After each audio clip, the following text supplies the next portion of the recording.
And this is why nobody wants to work anymore. Everybody wants to sell t-shirts. Because, like, you could do that. Like, that's why young kids want to be YouTubers. They want to be live streamers. Like, it used to be, oh, I want to be a doctor. I want to be an astronaut. I want to be a professional sports player. Now it's a YouTuber. Because not only is it the media that a lot of kids are consuming as YouTube content, but as those kids get older and they start getting in the workforce, they understand that, like, oh, in order to make money that I need to live, because I need money to live, I have to do some shit that I do not want to do. And in fact, the shit that I'm doing doesn't seem to render that much benefit to broader society. Like, I'm working at a McDonald's. Like, sure, we're feeding people, but, like, really not the best food. Like, we could be serving better food, but that would cost the company more money. Why don't they serve better food? Why do they cut costs like this? Like, this is not the most meaningful work for me to be doing. And I think people realize that without even thinking about it. Like, you don't have to be a socialist communist to understand that humans are happier when they can use their time to not only make their own lives better, but make other people's lives better.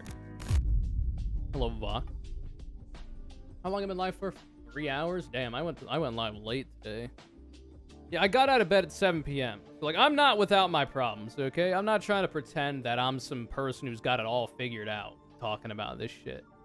I'm struggling real bad these last several months. But luckily for me, it's not with substances. It's with things that are, I would argue, potentially harder to deal with. ADHD, depression type shit. Did you at least get some respite on your days off? No.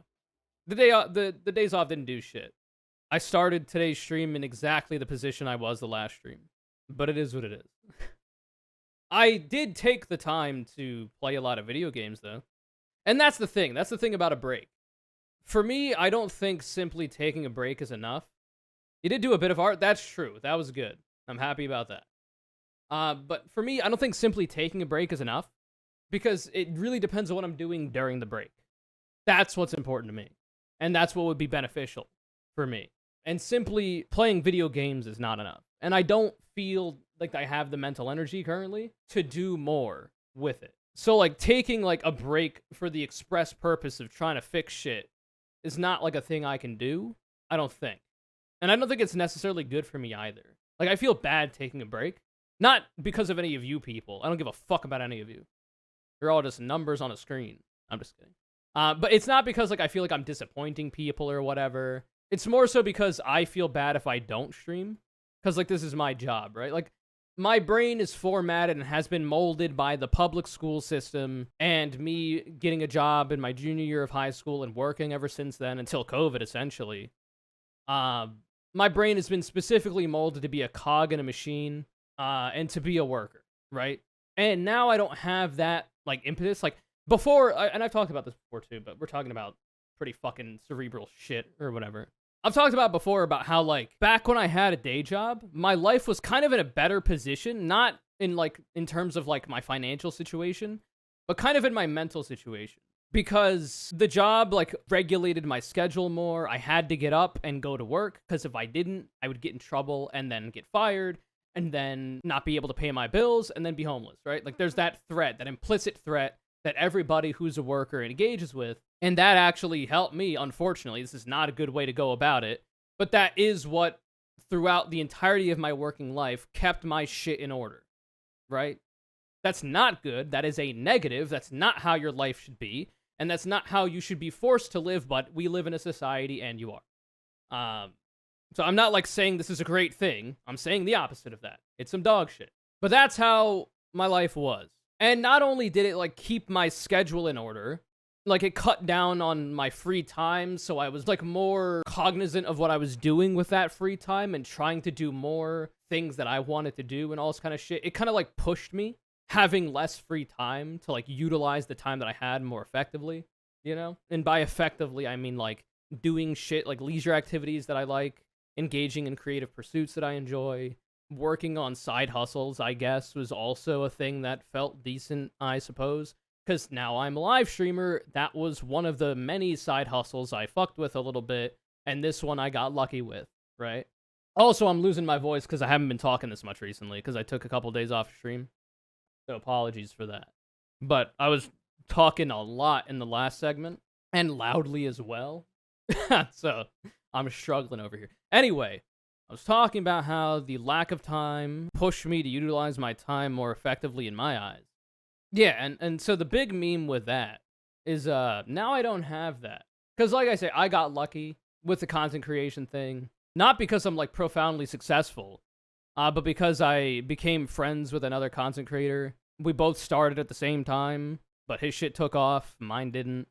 And he made a lot of money, doing very well, and now I live here with my good friends, and a lot of my living expenses are taken care of. And I'm happy about that. But it gives me a lot of free time now. And because of the absence of the schedule the job would give me, I don't know what the fuck to do with myself. Like, I can't regulate my own schedule. So I gotta figure out how to do that. That's the big problem. Anyway, I forget how we got here. Talking about taking breaks or whatever. Anyway, so I feel like I would have to be more methodical. I'd have to put together a plan for whatever break I'm gonna take in order to make it worthwhile. Because like I say, before I took the break to now, nothing has changed. It's exactly, I got out of bed at 7 p.m. today. It's not good. So, yeah. Anyway, we're talking about shit. Oh, it's definitely exterior pressure shit, CDRCH, unfortunately, which is what I experienced when I was working a job for those many years, almost a decade. And the thing is like, this doesn't have to be this way. That's how it is because of the design of our society, right? How you need to have a job to pay the bills. And if you don't, then you're homeless, you get fucked, right? But if I had learned earlier on, outside of that, to be able to utilize my own time, schedule my shit, absent the ADHD depression shit, which makes it a lot harder, probably would have had a better foundation. And now, school is actually this for a lot of people as well, like the public schooling system. Because for that, you gotta get up and go to school, because your parents get mad at you, yada, yada, yada. So when you're very young, school is that for you as well. But that's just another external force that you have to deal with in order to regulate your life, right? Like, it's forced onto you. This is not a thing you're learning how to do yourself. This is not a thing that you're, like, purposefully incorporating into your life to get better at scheduling.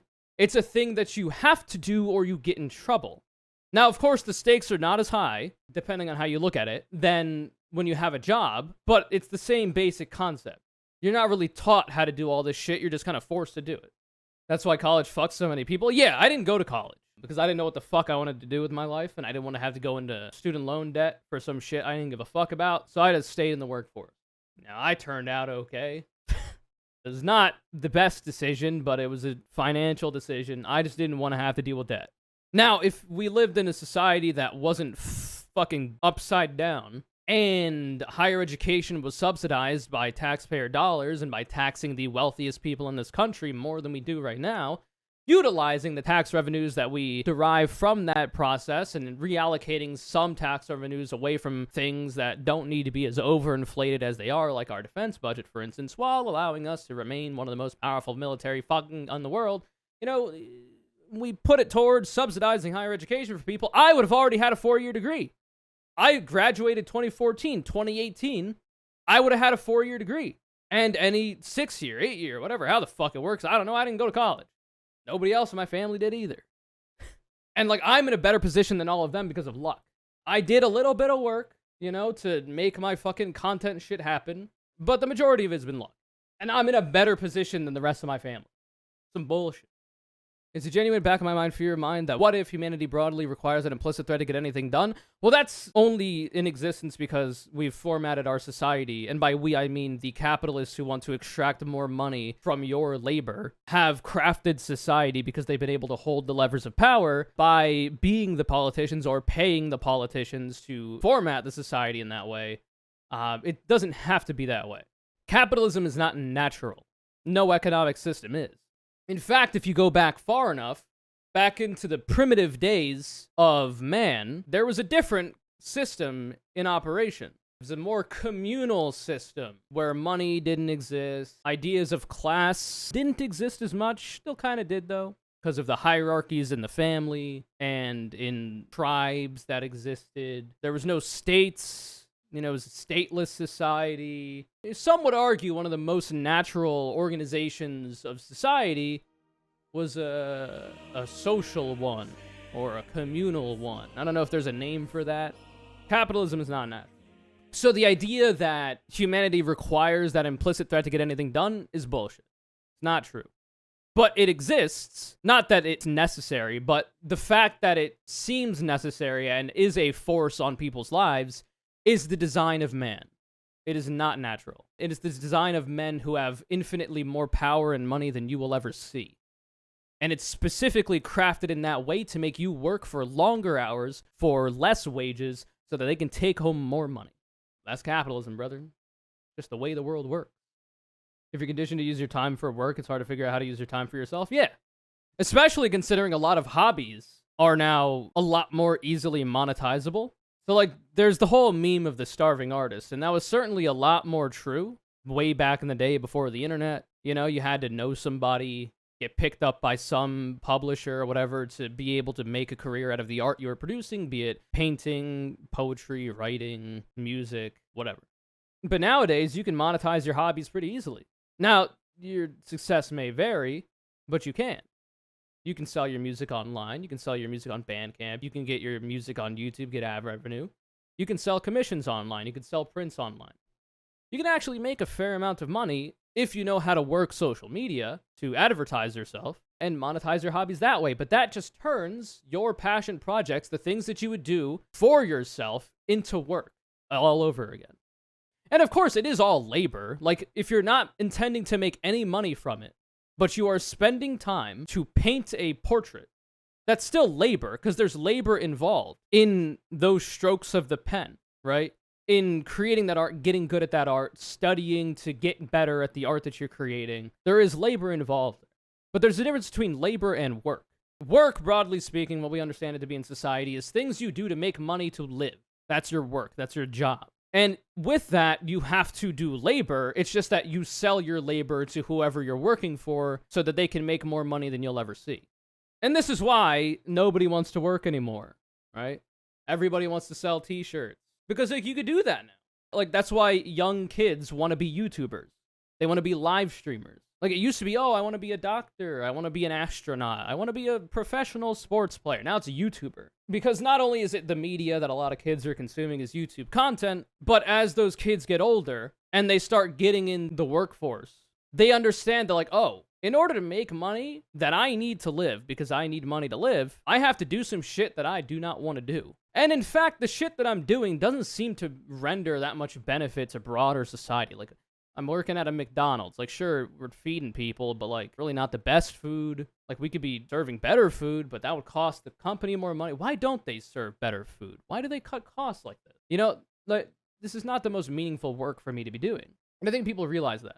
Like, without even thinking about it. Like, you don't have to be a socialist communist to understand that humans are happier when they can use their time to not only make their own lives better, but make other people's lives better. And in doing that, they are doing labor, right? People enjoy, contrary to popular belief, doing labor that they find meaningful to themselves. And usually doing labor that other people find meaningful and that helps other people. Because that's what we are as a species. We're a social animal. We help each other. We enjoy helping each other because that's the only way we've gotten to this point in our society, in our existence.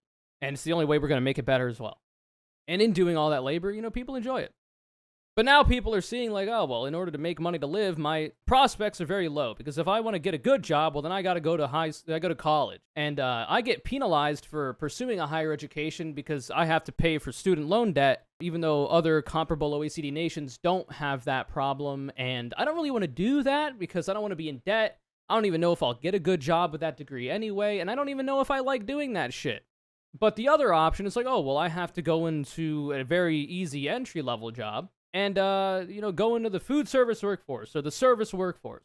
And that is no shit anybody wants to do. There might be some people that are coping hard about liking their job that aren't literal CEOs. Like, even, like, middle management is bullshitting themselves, and they have to pretend they give a fuck about what they're doing. But as an entry-level worker, like, no, come on. You're kidding yourself. I was working an entry-level job for nearly 10 years of my life. No. You're lying to yourself. So now everybody wants to be a content creator. Everybody wants to be an influencer. Nobody wants to work anymore.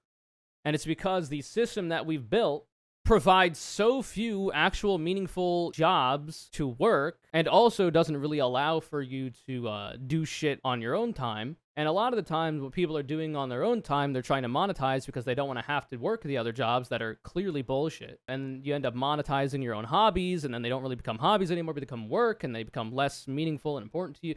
It's a whole bunch of bullshit. Every UEI experiment showed that when the government gave people money to live, people still worked. Yeah.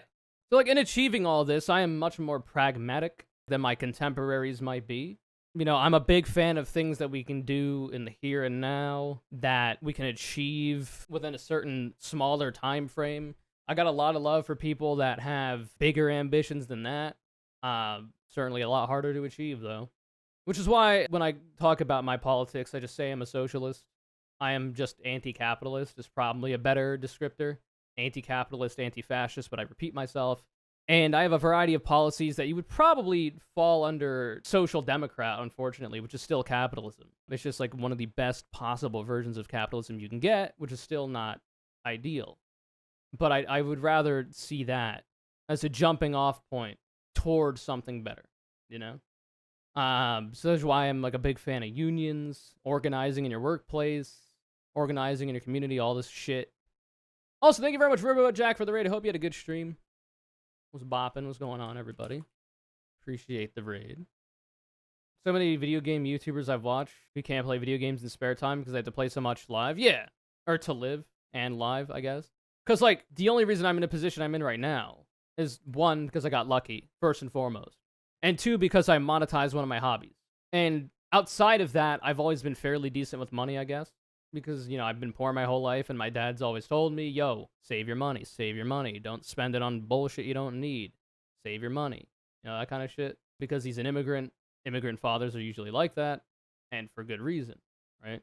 So, like, I've always been pretty decent with money. I was able to live on my own for a while off of the money I was making at my day job, and then I started doing live stream shit, and I slowly tried to cut off hours at my day job, using the income supplemented from live streaming to do it. And all this kind of shit. And then I just got lucky, and now I can do it full time. And I'm simultaneously in the best position in my life I've ever been in, and also in the worst mental state I've ever been in. And it's really annoying. Because of all that shit we were talking about earlier. Because now that I have less, like, implicit threats of gotta go to work. If I don't gotta go to work, if I don't go to work, I'm gonna be homeless. I'm gonna be struggling, you know, and that regulates my schedule more. Now I don't have that problem. So now that distraction, it's essentially unshackled my ADHD, depression, all this kind of shit to the point where, like, they affect me a lot more, which is fucked because that shouldn't be that way, right? Like, the solution to these problems is not, oh, well, go back into the workforce if your life was better at that time, if your mental state was better at that time. Like, that's not the solution. Yeah, spend another decade working to make somebody else money that you've never met who is making more money than you'll ever see. Yeah, I don't think so. But it just so happens that that opens up the pathways for my ADHD depression shit to affect me more. And because I never learned how to deal with that shit, it's hard to apply it to my day-to-day life nowadays. So, like, if I was to learn that shit when I was a lot younger, as a kid, it would have been very helpful. But I grew up poor. Both my parents, not doing that great financially. They were always on the grind set, working a job they hated just to pay the bills, put food on the table, keep the lights on. So they didn't get to learn any of that shit either. And the cycle continues. Except for me, you know, because I have no intention to have kids, at least not in the immediate future. So at some point I may adopt. Don't really care about carrying on my DNA. Would rather adopt if I was to have kids. But yeah. Twitch pays you a livable wage? No, I live with friends and split living costs. And my friends are doing a lot better financially, so they're able to cover a lot of living costs. If I was to have to support myself entirely like I used to, I would have to get a day job. If I wanted to continue living where I'm living anyway. This is why I say it is through sheer luck that I'm in a position I'm in right now. I'm never going to lie about that. There's also Twitch, YouTube, other donation sources. Yeah. As is usually the case, right? People on Twitch aren't usually just doing Twitch. They're also usually having a YouTube, getting ad revenue there, having a Patreon, potentially having other revenue streams like doing commissions if they're an artist. I have a Safe for Work Fansly where I post pictures of myself fully clothed in not really provocative ways that people give me a lot of money for. So that's cool too. Yeah, it's usually multiple income streams. But absent that, even with the amount of money I make from all that, I would still have to have a day job if I wasn't lucky enough to live here with friends. You're a model? You could call it that, yeah. Like, the same selfies I post on Twitter and on the YouTube community page, I'm also posting on my Safe for Work Fansly. It's just that I post selfies more often over there than I do on Twitter and whatnot. So you essentially see more selfies of me. But not really, Vox. It doesn't affect my life too much because I don't fucking have friends, Lamau. The only way it might is if we're out and about, like getting food and, you know, there's a fan who recognizes and they come up and they're like, oh, wow. But it's always a nice time. Always a cool moment. It is not worth it for those purposes, CDRCH. It's really only a good idea if you're a fucking freak or if you just want to give me more money because I get a 90-10 split on Fansly for my Safe for Work shit. And I get a 50-50 split on Twitch. I forget what the rev split on YouTube is, but I think it's better than Twitch. Anyway. Is it 120? This has been enough bitching and moaning. This video's gotta call it as yet another 2-pack. Congrats, Scarx24 and Eric FM. Happy to see you both at the winner's table yet again. If you'd like to be the next Connor Call, all you gotta do is follow me on Twitter, @ConnorCC. Retweet my video links with David Jeopardy. Remember to subscribe to the channel. Put on notifications on when you leave a like. If you like, comment something down below about how I always forget what the video's about, and have a good day.